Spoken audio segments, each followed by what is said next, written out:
E aí, pessoal, tudo bem? Boa noite.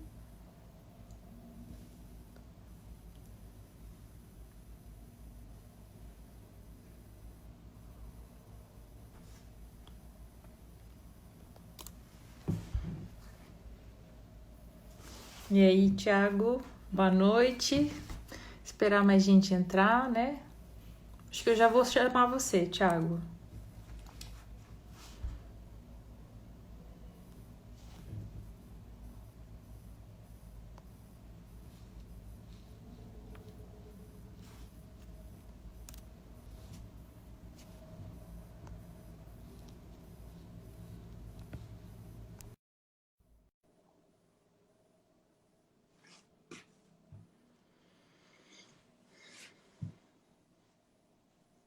E Oi? aí, E tudo aí, bom? combinamos a roupa? Olha só, Pois é,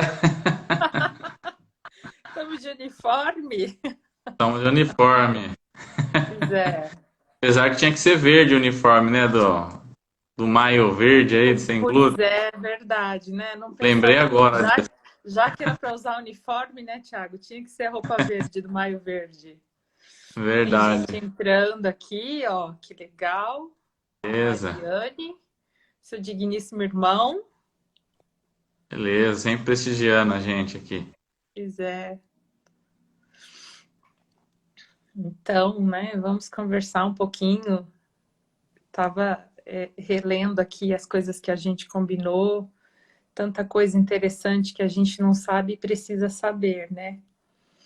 É, Oi, nossa, tudo bom? Bom, para quem já está aqui, né? As pessoas que estão entrando, olha a Gabi, minha amiga também. Seja bem-vinda, Gabi. Que bom ter você com a gente. A Gabi está descobrindo esse caminho agora, no meio do diagnóstico, Thiago. Então, acho que é é. super legal ela ouvir você.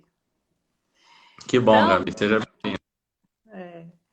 para quem está chegando aqui, acho que todo mundo já me conhece, sou a Darlene. Quando eu tinha 29 anos, estava grávida da minha filha. Eu tive um início de abortamento, fiquei de cama muitas semanas e tinha vários sintomas que indicavam que o problema não era só a gravidez. Então foi quando eu descobri que eu era intolerante à lactose, né? Hoje eu tenho 41 e nesse intervalo muita coisa aconteceu. Quando eu tinha 34 anos, eu comecei a ter outros sintomas severos. E a gente começou uma nova investigação e dos 34 anos aos 40, os médicos ficaram discutindo se eu tinha alergia ao glúten, sensibilidade ao glúten não celíaca, doença celíaca e etc e tal. Eu deixei de comer glúten faz 2 anos, mas só depois de um tempo é que eu descobri que não era só deixar de comer glúten, tinha algo mais, que era a questão da contaminação cruzada, que é o nosso tema de hoje à noite.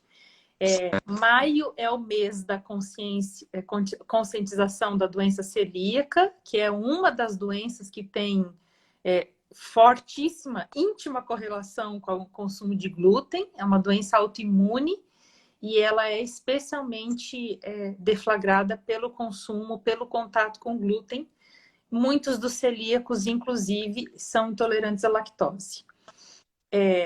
E mais recentemente, antigamente as pessoas celíacas não falavam na questão da contaminação cruzada, isso é uma conversa mais recente, e ainda as famílias, os amigos e às vezes até algumas pessoas que têm problemas com glúten têm dúvidas sobre a questão da contaminação cruzada. Então, como a gente tem amigos, né? E no meu caso, eu tenho um amigo que é nada mais, nada menos que um engenheiro de alimentos, especialista nessa questão dos alimentos, da indústria, como é que eles saem da indústria. Não podia faltar essa conversa aqui, né, Tiago? Seja muito bem-vindo. Aqui é o Sem Glúten aos 40 e muito obrigada pela sua participação. E eu Obrigado queria, a Thiago, você. por favor, que você assim se apresentasse, fala o que você quer de você, e em seguida você já fala o que esse trem dessa contaminação cruzada, né? Tá joia. Obrigado primeiro, Darlene, pessoal, pelo espaço, né? É sempre legal a gente poder contribuir e aprender também, né? Porque alimentos, né? A indústria de alimentos desde a bala até o alimento mais complexo, está dentro da indústria alimentícia. Então é um mundo bem complexo, cheio de perguntas. E quando Uhum, a gente tem que se preparar assim para falar um assunto, a gente sempre revisa alguma coisa, e é sempre um crescimento pessoal também.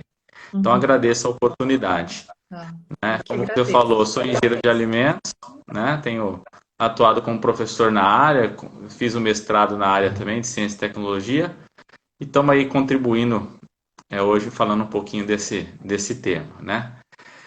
Sobre a contaminação cruzada, né? Antes de a gente falar exatamente sobre o glúten, enfim, sobre o celíaco, a contaminação cruzada é um assunto relativamente antigo na indústria de alimentos, porque quando começou-se a se falar de contaminação cruzada, o foco era a microbiologia, né? Uhum, Então, quando começou-se a se falar de contaminação cruzada, o risco era de doenças, que a gente chama de ETAs, né? Doenças transmitidas por alimentos.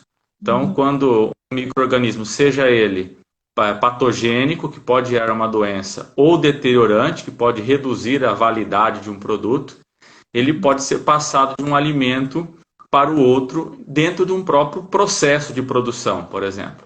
Então, uhum, dentro da indústria, só para a gente ter uma ideia, existe uma série de regras, até na área, quando você se projeta a parte da engenharia, da construção civil de uma indústria, para que o fluxo de alimentos ele não tenha uma passagem cruzada. Então, se eu começo a produzir numa ponta, eu termino na outra. Lixo uhum, também só sai por uma porta, ele não volta pelas outras salas de processo. Por tudo isso, por quê? Porque uhum, você não pode misturar alimentos cozidos com crus, né? Nem na mesma sala. Então, são salas separadas, assim como também descarte, né? Resíduo. Então, tudo tem um fluxo para evitar contaminação cruzada. Num primeiro momento, na indústria, a preocupação então era microbiológica, né? uhum, Micro-organismos patogênicos ou deteriorantes. Então, evita-se até hoje, né? Para que não tenha esse tipo de doença. Aliás, hoje, se a gente for pegar no Brasil, 40% dos problemas dos surtos de alimentos, intoxicação, estão relacionados à contaminação cruzada, né? O mau uso, né, disso. E no mundo você tem 20, a OMS, né, a Organização Mundial da Saúde, aponta aí números de 25% dos surtos estão relacionados aí à contaminação cruzada, pensando na microbiologia, né, no primeiro momento. Então, uhum, tudo relacionado ao manuseio de utensílios, equipamentos, a manipulação por parte do operador, armazenamento, tudo então está relacionado à contaminação cruzada, falando de microbiologia num primeiro momento. uhum. Então, mas pensando nisso, você está falando dessa seriedade que a indústria tem, que não pode misturar o alimento cozido com cru e tal. A gente fica pensando o quanto isso não é levado a sério nos restaurantes, por exemplo. E ao mesmo tempo, agora a gente está aí no meio de uma pandemia, o quanto é sério essa questão de chegar do supermercado, por exemplo, e fazer a limpeza dos itens, enfim, né? Exatamente. E me fala um pouquinho, Thiago, lógico que a gente tem foco principal aqui no público que tem problemas com glúten, mas fala aí dos alergênicos, quais são os principais alimentos que a indústria se preocupa, que são alergênicos, os riscos, um pouquinho do que tem de legislação que a gente já tem no nosso país. Tá, então, Darlene, na verdade, hoje, né, os órgãos que controlam essa questão de alergênicos em todo o mundo, eles já conseguiram identificar, né, são 170 alimentos são identificados como causadores de alergia em todo o Nossa. planeta. Então, tem 170. Claro, tem pessoas que têm mais dois, e tem os principais, né, os destaques aqui para o nosso país, principalmente, né? Isso varia também de um país para o outro, até por comidas típicas e etc. Uhum. Mas aqui no nosso país, a Anvisa destaca 8 principais, que são considerados alergênicos, né? Que é Uhum. o leite, o ovo, o peixe, crustáceos, amendoim, castanha, trigo e a soja. Então são seis queridinhos aí da área de alergênicos, seriam esses na qual o trigo, né, tá incluído aí a questão do glúten que a gente vai falar daqui a pouco. Então, quando a gente começa a pensar em segurança alimentar, né, e tem a questão do alergênio, da pessoa que tem algum tipo de alergia, a segurança alimentar para ela é mais do que a segurança microbiológica, passa a ter também os riscos da presença, né, de qualquer um desses compostos que para ela é um contaminante, né, para o organismo Uhum. dela, que tem uma intolerância ou uma dificuldade de absorção, enfim, qualquer que seja a intolerância ou alergia, né, isso passa a ser um risco tão complicado quanto uma microbiota, um micro-organismo aí patogênico, né, que pode causar uma doença, porque para ela vai gerar de fato uma reação adversa, né? E a gente sabe que as alergias de forma geral, elas não têm cura, Uhum. né? E podem, como a gente está mencionando aqui, causar algumas reações adversas, até muito graves, né? Desde menos graves até mesmo óbito, né? Uhum. E em termos de legislação, para a gente falar um pouquinho, o que a gente tem são as rotulagens. A gente vai falar ali na frente com alguns exemplos até, depois que a gente falar sobre Uhum. o glúten, enfim. Mas a gente tem, por exemplo, é importante a gente destacar, na verdade, quão recente é isso. Né? Uhum. Você mesmo mencionou no início, né? Essa questão hoje está sendo debatida um pouquinho mais, mas Uhum. é tudo muito novo para quem tem, por isso as dificuldades às vezes, para conseguir um alimento ainda, para conseguir informações. E a indústria também está se adaptando, né? De forma geral, porque a população mundial cada vez mais, não que antes não tinha alergia, tinha, mas não sabia, a pessoa passava mal e não havia recursos de saúde, né, de tecnologia e medicina para identificar que a pessoa tinha determinada alergia. E outra Sim. coisa é que as alergias, de forma geral, elas são hereditárias, né? Passam, a maioria delas acabam passando, né? Então a gente tem um aumento progressivo de pessoas com alergia na população mundial. Haja vista também a nossa alimentação, que tem cada vez menos saído de uma alimentação natural para a correria do dia a dia, para uma alimentação de industrializados. Né? Então, se a gente começa a somar todos esses fatores, é um motivo, de repente, são os principais motivos para a gente ter hoje uma população cada vez mais apresentando as mais diferentes alergias. Então, o tema, ele é por todos esses fatores, ele é relativamente novo. Então, a legislação de glúten, por exemplo, né, que obriga lá a colocar o famoso contém glúten, né, ou não contém glúten, é de 2003. Né, e a única legislação referente a isso para celíacos ou intolerantes a glúten. É a única. Nós tivemos até uma nova legislação agora em 2015, né, a resolução 26, que é nova, 2015, então tá logo ali Sim. atrás, Sim. né, falando sobre esses outros alergênicos, destacando a necessidade de se colocar nos rótulos ali que pode conter ou contém leite, né, soja, principalmente esses 8 alimentos aqui no Brasil, precisam ter destaque caso eles estejam na formulação ou sejam adicionados ou até por questão de contaminação cruzada. E para a gente ter uma ideia, né, 2015 surgiu essa legislação nova. Ainda tem muito debate sobre ela, críticas, a gente vai até falar um pouquinho ali na frente, né, com alguns exemplos.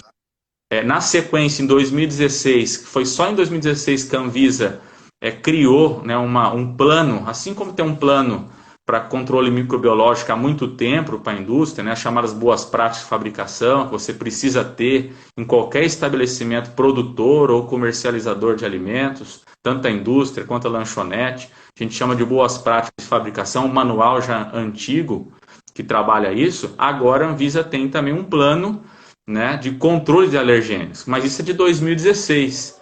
Né, e essas coisas têm prazo para serem cumpridas, então as coisas estão caminhando, né, para uma melhoria. Né? Mas eu queria destacar que é tudo muito recente em termos de alergênicos. Né?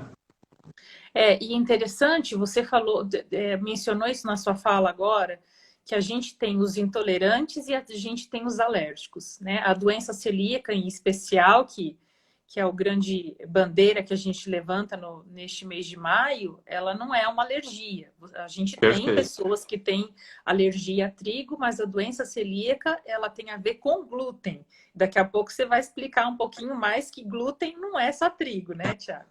Isso. Antes, eu não sei se a gente já pode...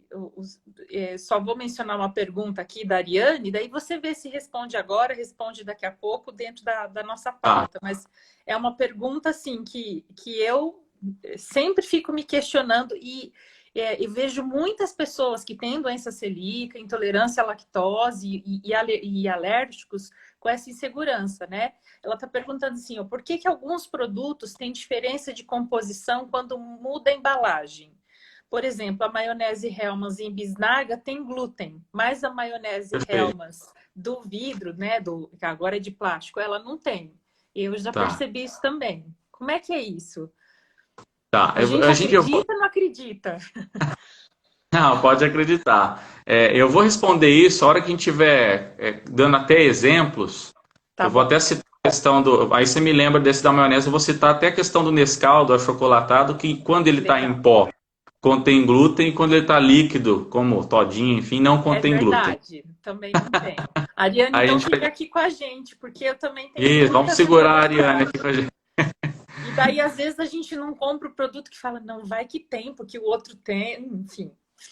Bom, É, então, agora me fala um pouquinho, como é que ocorre, como é que pode ocorrer contaminação cruzada? No caso desses alimentos aí que você falou, como é que é? O trigo, a soja, o que mais? Leite, ovo, ovo? ovo, crustáceo, peixe, amendoim, castanha. Tá. São no Brasil os 8 São vilões, vamos colocar assim, os mais da preocupantes. E mais como é que isso preocupante. pode acontecer, inclusive na própria indústria, que é o que você traz muito mais o seu know-how para a gente? O que a gente tem que se preocupar, por exemplo, em olhar num rótulo a respeito da contaminação cruzada? Tá, então, contaminação cruzada, falando agora de alergênicos, né? Uhum. E a gente tem que pensar em toda a cadeia, né? Toda a cadeia de produção. Então, e Uhum. aí começa lá no plantio. Existem muitas pesquisas hoje na área da agricultura, né? Tentando provar ou não, tem coisas ainda meio em dúvida, não tem muito algo certo, mas já existem algumas pesquisas mostrando os riscos de uma rotação de cultura entre um grão que de repente, um cereal que tem glúten e depois você planta um cereal que não tem glúten, o quanto que isso pode interferir, né, em ter traços de glúten mesmo num produto que não tenha glúten. Então é um Ou assunto seja, assim, porque ele foi plantado na mesma terra que no, brotou uma no coisa mesmo diferente. solo. Exatamente. Então Então, a isso é gente tem que real, pensar, não é isso é exagero. real. Não é Essa exagero, né? A gente está preocupação começando a que eu responder a estou dizendo pergunta, não é é exagero. exagero ou é perigo? Não é exagero, né? Ai, Então, meu pai. então desde o plantio, né, compartilhamento de solo e maquinário também. Às vezes o cara planta soja, né, planta trigo e planta arroz. Aí o mesmo máquina que ele usa para plantar o, o trigo, ele colheu, depois vai plantar o arroz e colher, ele usa a mesma máquina, né, armazena no mesmo estabelecimento, porque de repente não tem N silos, né? Vai guardar no mesmo silo. E ali, se não houver uma limpeza, a gente vai falar um pouquinho disso, né, adequada, sempre pode, é um ponto de contaminação cruzada. Então a gente começa lá no plantio, depois a gente vai para a indústria, né? A indústria, tudo que a gente falou lá no início de contaminação de micro-organismos, a gente passa também para alergênicos, né? Então pode ser no equipamento, pode ser no utensílio, na superfície, no ponto de armazenamento, no transporte. Todas essas questões podem acarretar em contaminação cruzada, né? Então, se eu pego um iogurte lá com sabor naturalmente sem glúten e embalo ele na mesma máquina que passou um produto que tem glúten, um outro iogurte que tem glúten, eu posso ter contaminação cruzada se a máquina não for higienizada da forma correta, né? Até o ideal, que a própria Anvisa, enfim, os manuais têm dito, é que sejam linhas diferentes, não é nem questão de higienização. O Linha de ideal é que as produção. linhas sejam de produção sejam diferentes, para garantir de fato, porque a gente está falando, né, de riscos, né? Então tem um pouquinho, depois a gente vai falar dessa quantidade, mas às vezes pouca coisa, uma intolerância pode levar a um prejuízo para o consumidor muito grande, né? Então eles têm trabalhado, têm orientado dessa forma. Então, mesmo falamos da agricultura, industrialização, a gente chega no ponto de venda, né? Aí o ponto de venda também, se ele armazena no mesmo lugar, se ele armazena diferente. A gente tem muito a questão de a granel, cerealistas, né? Então, se a pessoa pega lá a caneca medidora, um produto que é sem glúten, depois do produto que é com glúten, a mesma farinha, as farinhas estão todas ali uma do lado da outra. Na hora que ele mexe, se não está tudo coberto, sempre tem partícula em suspensão, porque o pó é invisível ali, né? Mas você mexeu, o pozinho tá ali no ar. Então abre um, fecha outro. São riscos de contaminação cruzada que existem também em pontos de venda, né? Então, E aí, para pessoas alérgicas e tal, comprar granel é um pouquinho perigoso. se depende muito dos cuidados que o lugar ali tem, mas aumenta-se os riscos, né? A granel, aí nos cerealistas, né? Tem que ver como que é feito o armazenamento, os containers, se ele, quando termina, se ele usa o mesmo container para o mesmo alimento, ou de repente lava tudo e aí, sem saber, troca, né? Passa para usar um produto A para o produto B. Tudo isso é risco de contaminação cruzada, né? Aí a gente passa, por exemplo, também agora para as cozinhas profissionais. Então o alimento foi lá, plantou, colheu, industrializou, né? Chegou na cozinha para uso, de repente. Né? As cozinhas também, uma grande dificuldade, né? O indivíduo lá, os restaurantes, tal, tem sempre tomar o cuidado para preparo, uso de utensílios diferentes, máquinas, enfim, todas as regras para a indústria são as regras também para uma padaria, por exemplo. Então, vou lá produzir o pão de queijo, que naturalmente não tem glúten, e às vezes no mesmo ambiente que eu acabei de fazer o pão, né? Então, eu tenho N partículas de farinha em suspensão no meu ambiente, que fatalmente vão cair na massa ou vão estar sobre uma bancada não bem limpa ou higienizada nesse sentido, ou vão estar em partículas de suspensão. Enfim, são pontos ou riscos também de contaminação cruzada. E, por fim, a gente chega na nossa própria casa, né? Onde o compartilhamento de utensílios, equipamentos, etc., dispensa, geladeira, também pode gerar contaminação cruzada de alergênicos. Bom, então, você falou do pão de queijo, por exemplo, a pessoa ir à padaria e dizer assim, eu não posso comer glúten, eu vou pegar um pão de queijo. Esse pão de queijo da padaria, ele possivelmente tem glúten. Não dá para dizer que ele não tem glúten. Não dá para dizer que não tem. Não dá para afirmar que tem e nem para dizer que não tem, né? Risco de contaminação cruzada existe. Uhum. Que é mais provável que tenha, né? Porque do jeito que você falou, as partículas elas ficam suspensas no ar, enfim. Precisaria haver uma conscientização, né? A gente vai até falar sobre isso, né? Muito grande de toda a cadeia produtiva, porque a pessoa que tem essa dificuldade, né? Essa alergia, ela depende da responsabilidade de todos esses atores da cadeia produtiva.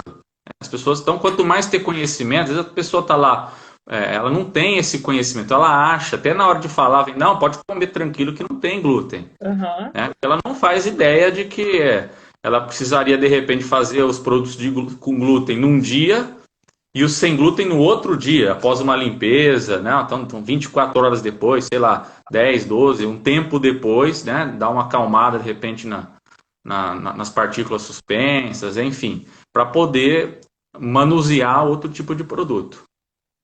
Bom, mas você está falando nas cozinhas, nas padarias, partículas suspensas e tal, então vamos chegar na nossa casa agora, né?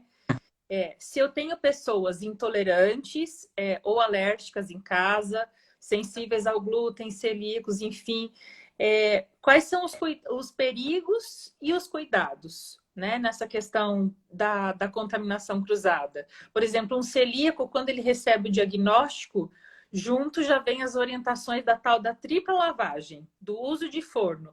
Então, é bem complexo. Explica um pouco para a gente o quanto disso é o tema da noite, né? O quanto disso é exagero, é neura, ou o quanto isso é real, é perigoso mesmo. Já respondo que é real, né? É perigoso. Os riscos existem. Se vai acarretar, se vai acontecer ou não,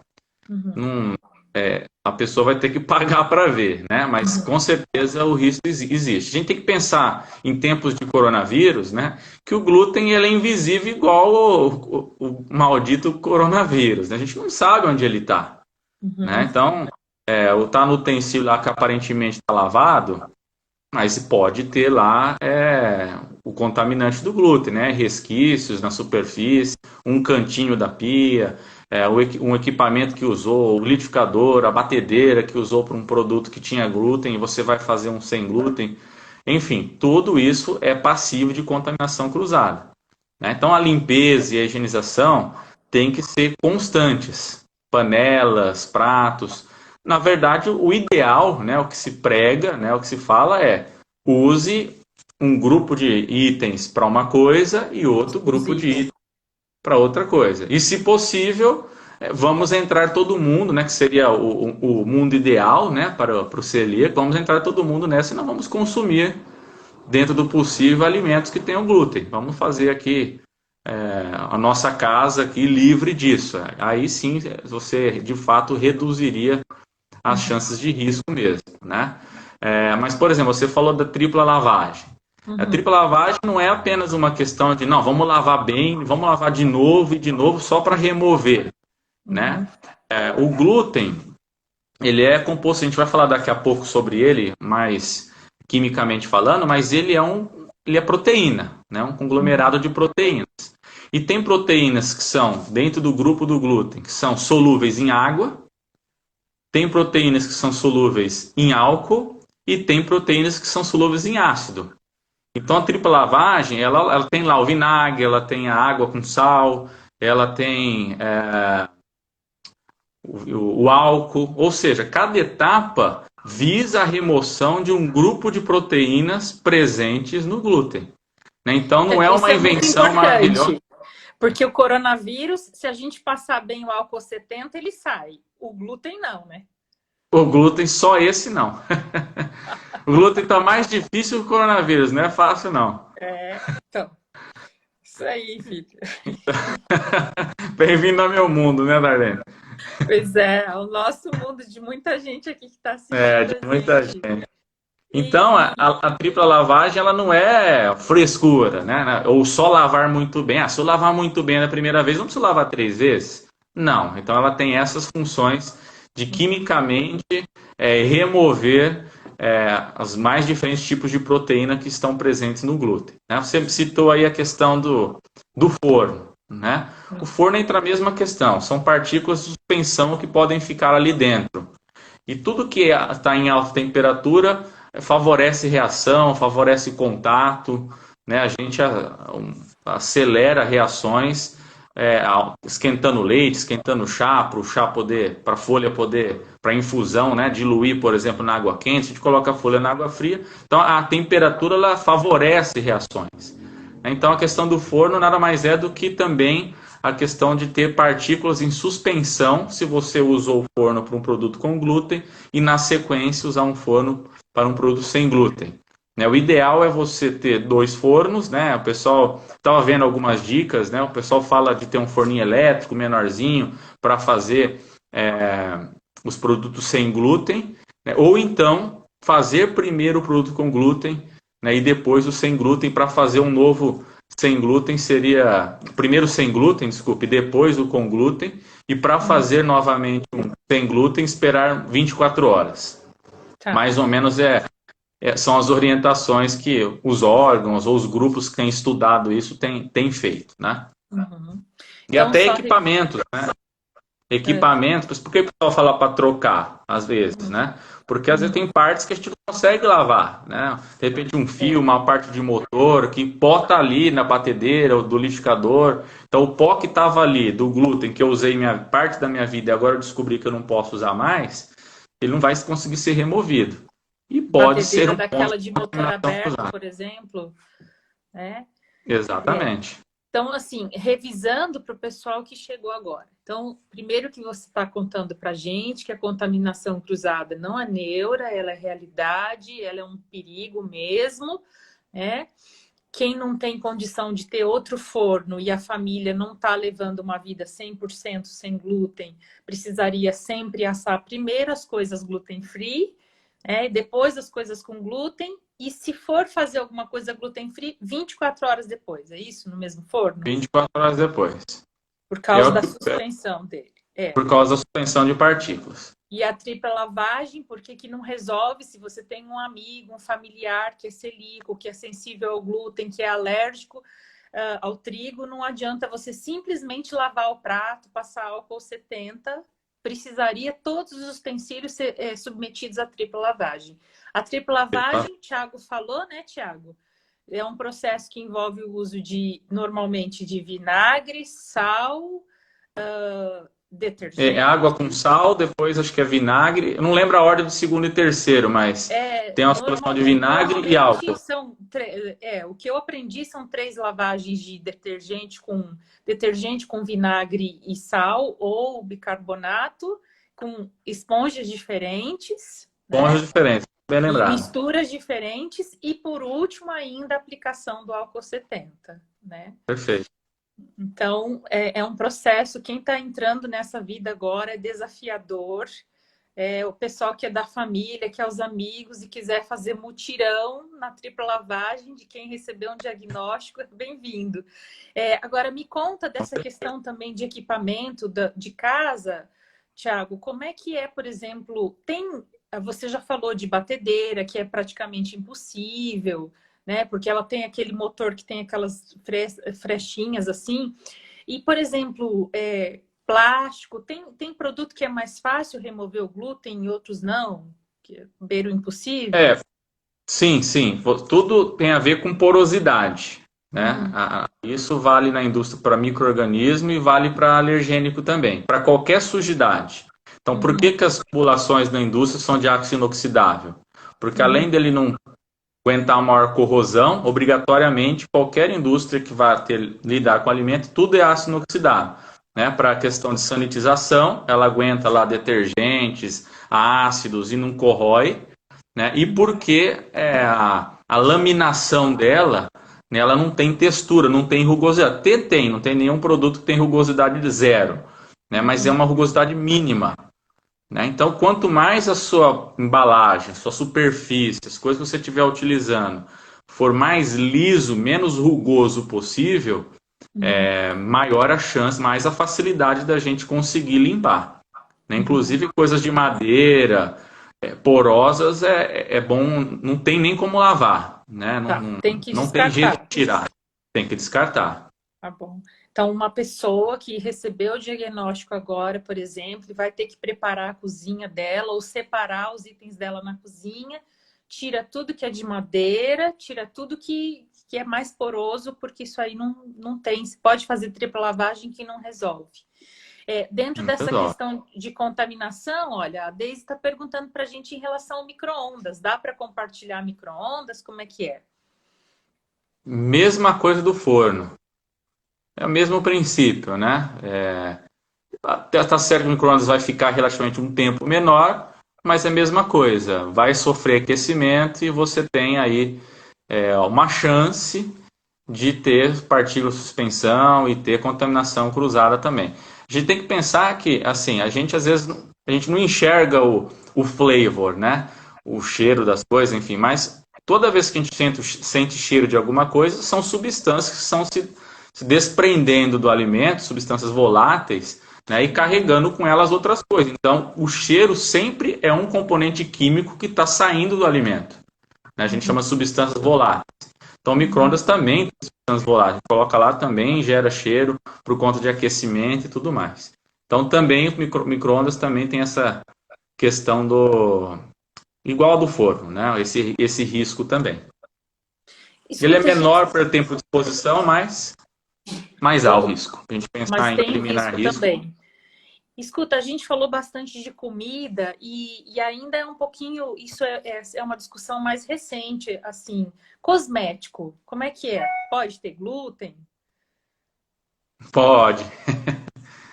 Na verdade, pode. Você tem que ver na composição, né? Porque a gente vai até falar o glúten hoje, ele como a gordura hidrogenada, tem alguns aditivos, ingredientes na indústria que se tornaram queridinhos da indústria por suas propriedades tecnológicas, né? Então Uhum. ele facilita a hidratação, ele melhora a viscosidade, enfim, tem estabilidade do alimento. Então ele acaba sendo às vezes adicionado ao alimento e agora também a cosméticos como um aditivo, como um ingrediente para facilitar alguma característica tecnológica do meu alimento. Ah, eu quero manter o alimento mais úmido, eu quero manter o meu cosmético com uma aparência melhor, mais macio, enfim. Então, muitos têm adição, né, além de alguns serem de produtos também que já têm glúten na sua composição, né? O ideal, o problema de cosméticos, qual seria? Aqueles que a gente usa próximo, na boca ou próximo dela. Então não tem problema você passar na pele. Na pele não vai gerar, tem que gerar ingestão para a gente ter problema com glúten. Agora, eu posso passar um hidratante no corpo, depois não lavar a minha mão e comer uma bolacha sem glúten. E aí, no meu dedo que tinha o hidratante que eu passei no corpo com glúten, eu Uhum. passei para a bolacha e comi a Ele bolacha. contaminou a Então aí, bolacha. contaminou a bolacha. Exatamente. Então é isso. Então os que têm glúten não podem passar na boca, por exemplo. Tem que tomar cuidado, né? E se eu Batons, passo no corpo, batons, exatamente. E se eu passo no corpo, eu tenho que lavar, higienizar as mãos corretamente antes de manusear alimentos ou colocar a mão na boca. ou seja, os cosméticos também são um risco, né? Isso Também não é só para quem tem problema com glúten, outras alergias também pode acontecer isso nos cosméticos. também Pode. também para Em outro... qualquer alergia que esteja relacionada à ingestão, né? Ou até Então, de pele, aí tem outras alergias mais, né? De pele é outro grupo de. Então, gente, olha, tem muitos simpatizantes aqui, amigos e familiares do pessoal que tem problema com glúten. Então, já dá um recadinho assim, porque lá no presentinho de Natal precisa ler o rótulo do batom antes de dar um batom de presente, para não contaminar os coleguinhas, né? Ô, Thiago, agora é o seguinte, existe uma posição de que uma pessoa celíaca, por exemplo, uma pessoa que tem sensibilidade ao glúten, ela pode consumir até um pouquinho de glúten por dia, que ela não vai ter, teoricamente, sintomas, ou a maioria das pessoas que têm a doença, né? Já teve discussão de 10 partes por milhão, 20 partes por milhão, enfim.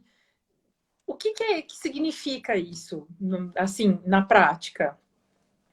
Certo. Esse não tem-se uma definição muito. Hoje usa-se o 10 miligramas, né, por dia, além do 20 ppm, né, partes por milhão. Vou falar um pouquinho melhor sobre isso. Mas não tem uma definição porque essa questão é muito individual, né?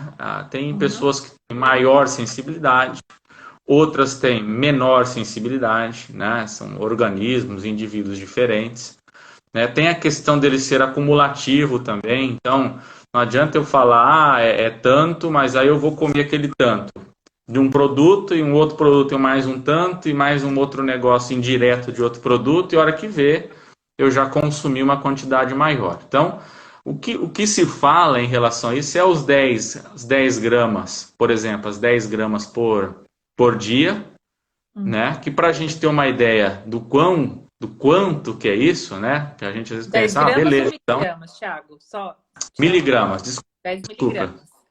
miligramas, Para a gente ter uma ideia do quanto que é isso, né? Em termos de glúten, Hum. né? Eu trouxe aqui, por exemplo, uns dados para a gente comparar. Então, se a gente pegar uma fatia de pão, por exemplo, e dividir em 5 partes, né? Isso a gente vai ter mais ou menos aí, claro, varia de pão para pão, obviamente, né? Mas a gente vai ter mais ou menos aí 625 miligramas de glúten para uma fatia dividida em 5 pedaços.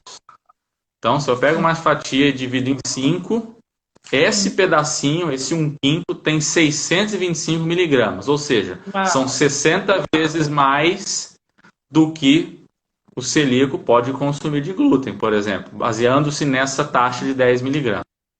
Né? Ou seja, aí, falar assim, come só um pedacinho para o celíaco, ele está comendo muitas vezes mais do que o corpo dele suporta. Exatamente. Por isso a gente está falando de contaminação cruzada, né? Porque fala, nossa, mas se ficar um cisco lá é problema? Sim, pode ser um problema. Né? Então, se eu pegar, por exemplo, essa mesma fatia, dividir em 70 vezes, esse número cai para 50 miligramas. Ou seja, são 5 vezes mais ainda do que esse valor mínimo que é tido como o mínimo. Né? Uma fatia dividida em 70 vezes.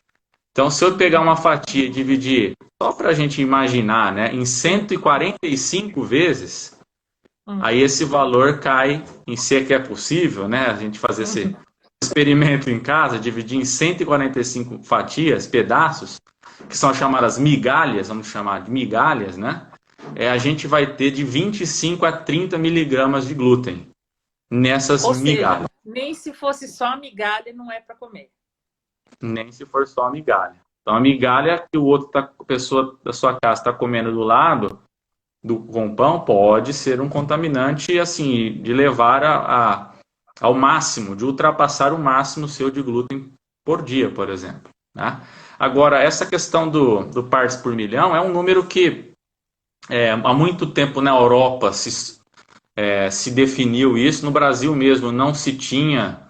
Até hoje, na verdade, não se tem muito algo definido, até por essa diferença, vai de pessoa para pessoa. O que eles trabalham é com ausência. Né? Quando a gente começa a estar falando de contaminação cruzada de traços, então é tão pouco, que quantificar isso nem é tão fundamental. Né? É até insignificante. Mas dos 20 partes por milhão, por exemplo, seria 20 ml para 1 litro ou 20 miligramas para 1 quilo, para cada quilo, que dá para cada parte, para cada milhão de partes. Né? Seria mais ou menos isso, que é o que se aceitou há muito tempo, na Europa principalmente, que o Brasil usava até 2015, aí com a nova legislação, o Brasil tem trabalhado com a ideia de ser glúten não detectável, para ter lá, né? Não contém glúten, ser glúten não detectável por experimentos laboratoriais. Né? Então, não tem um mínimo. Pode ser, porque é tão pouco, que não pode detectar. Detectou, já contém glúten. Nossa, é assustador, né? Quando você explica assim, é muito mais assustador do que a gente pensa. Embora que quem sofre da doença, como é o meu caso, eu experimento isso na prática, né? O quanto é suficiente as pessoas comerem glúten perto de mim e comer um pãozinho, migalha ali, e é o suficiente para eu me sentir mal. Mas para os nossos amigos, para as famílias que estão aqui acompanhando a gente hoje, essa tua explicação é muito preciosa, porque é tão assustador e ao mesmo tempo parece tão absurdo que é difícil de aceitar, né? Ou até difícil de apoiar. Agora, Thiago, a gente está falando desde o início da live do glúten, e até agora você só falou do trigo. Mas conta pra gente, é só o trigo o problema? Como é que é? Então, o que é o glúten? Notícia ruim aí pra gente. Adorei. Já estamos preparados. Você sabe que eu fiquei pensando, nossa, mas não vai ter uma notícia boa na live? São notícias boas porque são preventivas, né? Mas o glúten, o que é o glúten, né? O glúten, basicamente, ele é composto de 50% de 2 grupos de proteínas. Né? A glutelina, que é responsável pela elasticidade da massa, né? Quando a gente vê lá o pão, vai e volta. Né? E a gliadina, que é responsável pela extensibilidade. Então, eu pegar a massa e conseguir trazer ela para bem longe, né? Mesmo que ela não volte, a gente chama de extensibilidade. O problema para os celíacos, enfim, do glúten mesmo, dos celíacos de forma geral, está na gliadina. Tá? A gliadina, ela tem dentro dela um grupo de proteínas que são chamadas as prolaminas. Tá? Então, é a prolamina que no trigo chama-se gliadina, que é o problema para os celíacos. Então, quando a gente olha outros alimentos ali, que já estão até na legislação, né? Centeio, cevada, aveia, fala, mas tem glúten? De repente, não tem o glúten, por exemplo, na aveia, né? Na concepção de glúten, porque a única farinha que dá para fazer o glúten, uma proporção que forma o glúten que a gente conhece, é de trigo nessa proporção 50-50. Mas outros, por conta desse composto que a gente chama de fator associado à doença, né, que é a prolamina, ela está presente, esse grupo de proteínas está presente com outros nomes, não gliadina do trigo.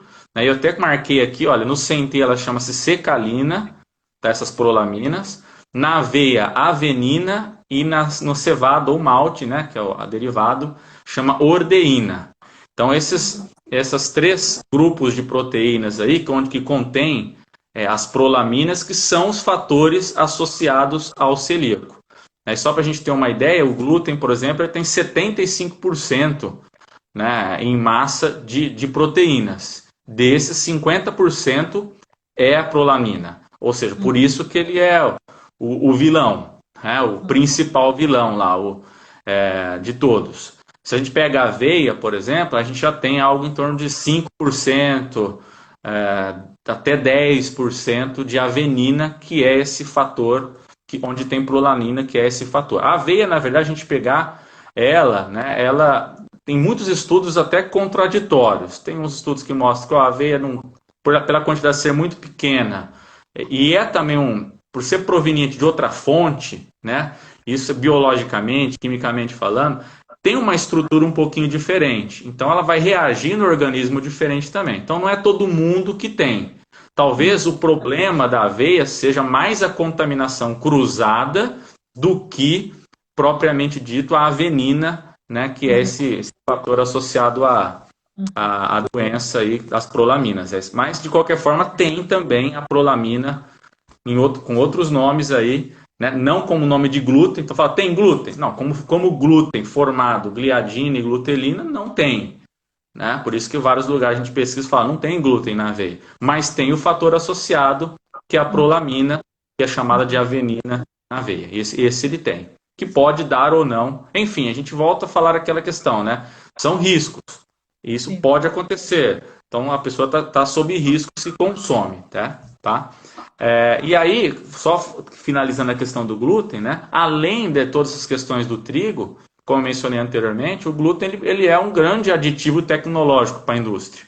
Então, além de ele estar presente nos ingredientes que tem trigo, nos alimentos que tem trigo, às vezes ele está presente também porque a indústria adiciona ele como ingrediente, como aditivo, para dar uma característica para aquele produto industrializado específico.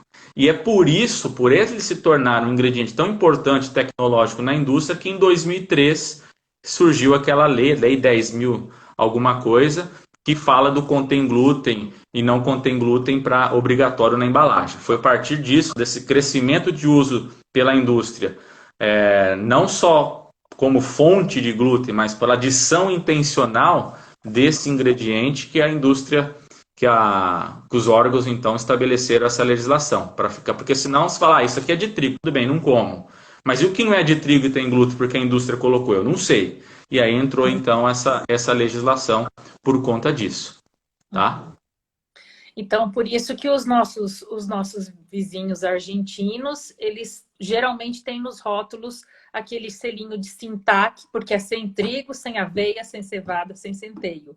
Né? Porque se tiver centeio, se tiver cevada, se tiver aveia, então tem glúten.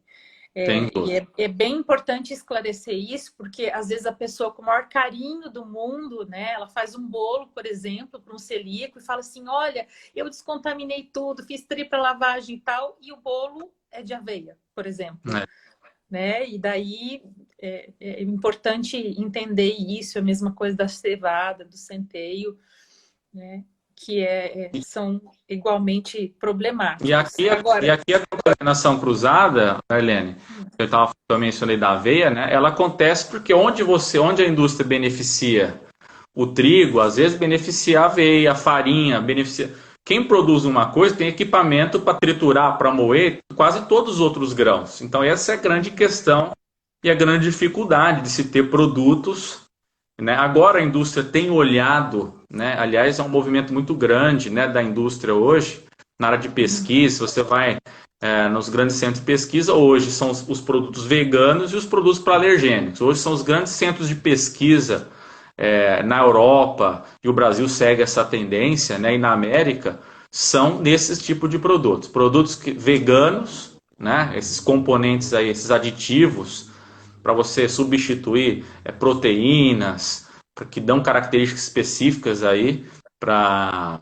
alguns alimentos, e também relacionados aos alérgenos, né? Como substituir e manter ali aquele produto com a mesma cara, com a mesma qualidade nutricional e visual também, que é fundamental para o consumidor adquiri-lo, né? Então a contaminação cruzada, ela entra aqui nesse ponto também, às vezes mesmo que não tenha qualquer tipo de beneficiamento que passe um produto que tenha, como eles estão todos no mesmo grupo, então aumenta muito grande essa essa chance disso acontecer, né?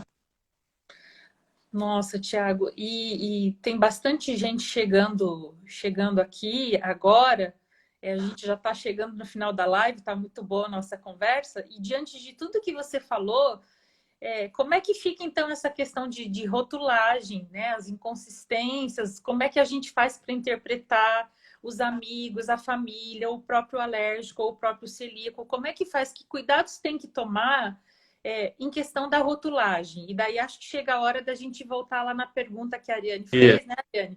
Por que a Hellmann's de bisnaga diz que tem glúten e por que a Hellmann's do potinho, que antes era vidro, não tem glúten? E como é que isso funciona? E até que ponto a gente pode acreditar, Tiago? Tá.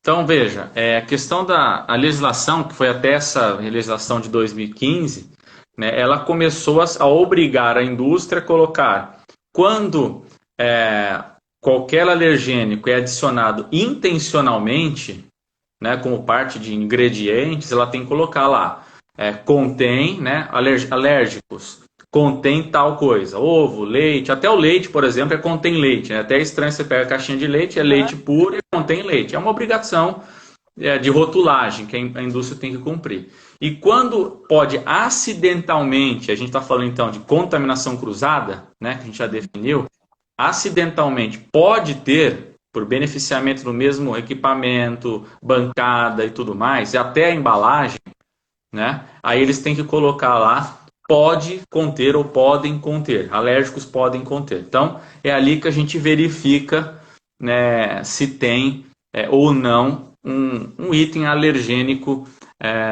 que possa ser prejudicial para a gente, tá?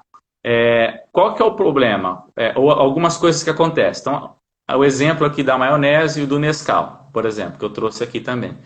O Nescau, o achocolatado, enfim, quando a gente pega ele em pó, contém glúten.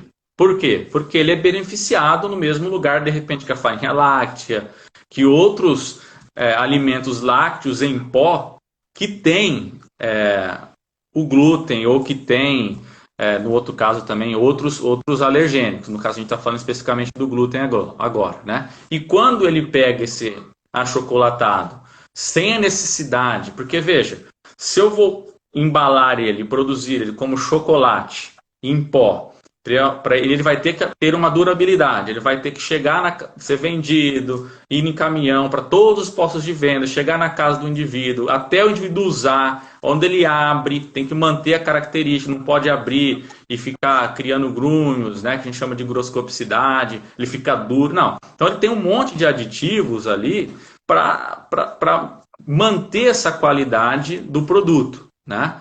E então o que acontece? Quando eu pego o alimento, no caso achocolatado, que já é feito na indústria, eu não preciso passar esse pó né, por uma tubulação com misturas, com outros ingredientes, onde eu vou ter o risco de contaminação cruzada. Ele já vai pegar o produto lá que ele comprou, o cacau, enfim, outras coisas, já vai jogar direto num outro misturador que é líquido agora, né, e que, portanto, não vai ter, né, segundo a indústria, risco de contaminação cruzada. Então, por isso que os produtos que são semelhantes, um tem e um não, e um diz que não tem. Não é porque tem na formulação, muito provavelmente, né? Mas por conta dessa contaminação cruzada. E a maionese, eu acredito que seja a questão da embalagem, né? Porque se você for embalar ela num sachê, embalar num vidro, embalar numa coisa que tenha rosca, né? Mesmo que seja de plástico ou no sachê, é um equipamento diferente. Então, muito provavelmente, aquela empresa tem uma linha de produção em que a maionese Hellmann's de bisnaga, naquela mesma linha de produção, passa um outro produto com risco de contaminação cruzada, enquanto que no outro de pote de vidro ou de plástico mais rígido, né, não flexível, bisnaga, não passa. Então, por isso, né, que tem essa diferença. E, na verdade, o grande problema que a gente tem também aqui no Brasil, em qualquer lugar, é que a lei ela depende muito do próprio indivíduo, dos próprios atores, igual a gente falou, da cadeia produtiva, da responsabilidade deles. Né? Claro que tem fiscalização, tem um monte de coisa, né? Mas a fiscalização no nosso país, até de repente em qualquer outro lugar, né? Ninguém consegue estar 24 horas lá, né, cuidando. Então, a responsabilidade da empresa, ela é grande, porque não tem assim, todo produto que sai, peraí, vamos fazer um teste aqui, tem glúten, não tem glúten. Então, vai muito dessa conscientização também da indústria, de seguir regras para que isso aconteça. E até você mostrou, não sei se você está com ele aí, né, aquele produto. Não tô. Hoje eu postei, pessoal, Isso. tá lá no feed. Eu pus no Stories também um produto que o meu marido trouxe, um suquinho Soils, né? Que ele diz não contém glúten. Mas lá embaixo, letra pequenininha em espanhol, tá escrito que ele passa pela mesma linha de produção, onde tem coisa com soja, com leite, com glúten e tal, né? Inclusive usa a palavra glúten, né, em espanhol ali. Isso. Então, neste caso, Thiago, o rótulo tá errado, né? Tá errado. O rótulo está Não equivocado porque poderia estar escrito que não contém glúten. não poderia. Está equivocado o rótulo. Aliás, pode até ligar lá no saque para reclamar, né, para eles fazerem essa alteração. Porque, na verdade, existe uma crítica muito grande nessa resolução de alergênicos de 2015, porque os celíacos não foram contemplados. Porque a Anvisa, eu até pesquisei isso, porque fala dos 8 alergênicos e tal, mas não tem nada específico. Porque ele já fala que já está contemplado em 2013, então é suficiente. Mas causou um pouco de confusão. Né? Então, essa confusão, por exemplo, são duas coisas. A legislação do contém glúten ou não contém glúten é uma. E a legislação dos alergênicos pode conter isso ou contém isso é outra. Né? Elas não em alguns momentos, não se conversam. Eles poderiam ter unificado, enfim, feito uma coisa que foi uma crítica que foi feita e deve, nas próximas revisões, provavelmente ser corrigido pela Anvisa. Né? Mas a própria Anvisa, e eu dei uma pesquisada até nisso hoje, ela esclarece esse tipo de erro que esse grupo cometeu, né? Essa embalagem está errada. Ela até coloca lá, eu até coloquei aqui essa advertência. Olha, se tiver, mesmo que vocês não tenham glúten no produto, e o produto contém outros alergênicos que pode gerar, como centeio, até dar um exemplo, pode conter centeio. Então, obrigatoriamente, você tem que escrever que contém glúten. Então, não está na lei escrito isso, mas a interpretação da lei deveria ser essa. Então, de repente, a empresa pode até justificar, não, mas nós estamos cumprindo a lei.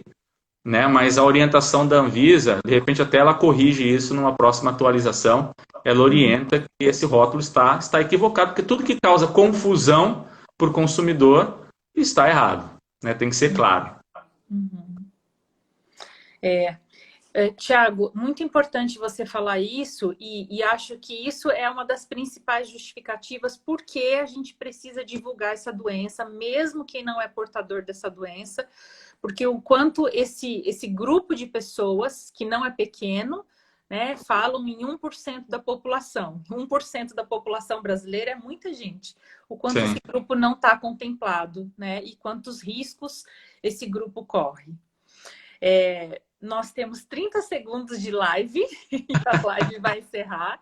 20 Tá agora. joia. E eu quero agradecer você por todo o know-how que você traz como engenheiro de alimentos e agradecer todo mundo que esteve aqui. Eu vi muitos amigos aqui. Obrigado Obrigada mesmo. pelo apoio de vocês. Gente que não é celíaca, mas se preocupa em divulgar essa doença que precisa de apoio. Obrigada.